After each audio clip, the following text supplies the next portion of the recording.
সকাল সকাল উঠেই আজকেই লেগে পড়েছি বেডশিট চেঞ্জ করার কাজে। তো সবাইকে জানাই গুড মর্নিং, কেমন আছো সবাই? আশা করছি খুব ভালো আছো। তো আজ হচ্ছে বেসিক্যালি আমার শ্যাম্পু ডে, তাই সকালে উঠেই বেডশিটটা চেঞ্জ করে নিলাম। তো ফাইনালি আমার রুমটাকে দেখতে এরকম লাগছে। তো শ্যাম্পু করার আগে আমি একটুখানি চুলটাকে ভালো করে আঁচড়ে নিই। তো আমাদের যাদের বড় চুল আছে তোমরা নিশ্চয়ই রিলেট করতে পারবে যে শ্যাম্পু করতে ঠিক কতটা সময় লাগে। আমার তো অনেক সময় লেগে যায়, প্রায় 1 ঘন্টা মতো লেগেই যায় শ্যাম্পু করতে।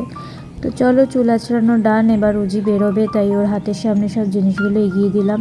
তারপর বসে পড়লাম ব্রেকফাস্ট নিয়ে। আজকে ব্রেকফাস্টে ছিল পান্তা। তোমরা কারা কারা পান্তা খেতে পছন্দ করো এই গরমে আমাকে কমেন্ট করে জানিও। তারপর স্নান সেরে নিলাম। সময় চুল শোকানোর, তো চুল শোকানোটা একটা বড় কাজ। তো এই এত বড় চুল শোকাতেও অনেকটা সময় চলে যায়। তো বেসিক্যালি যেদিন আমি শ্যাম্পু করি আমার অর্ধেক সময় শ্যাম্পুর পেছনেই চলে যায়, চুল শোকাতে, সিরাম মাখতে, সব কিছু করতে আমার সময় চলে যায়।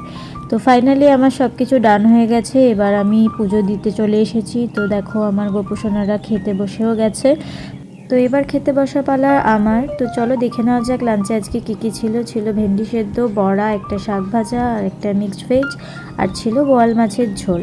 তো এইগুলো দিয়ে ভাত খেয়ে ভাত ঘুম দিয়ে উঠলাম। তারপর রেডি হয়ে গিয়েছি। এখানে আমি এখন যাচ্ছি আমি আর মাম্মাম একজনের বাড়িতে নাম সংকীর্তন শুনতে।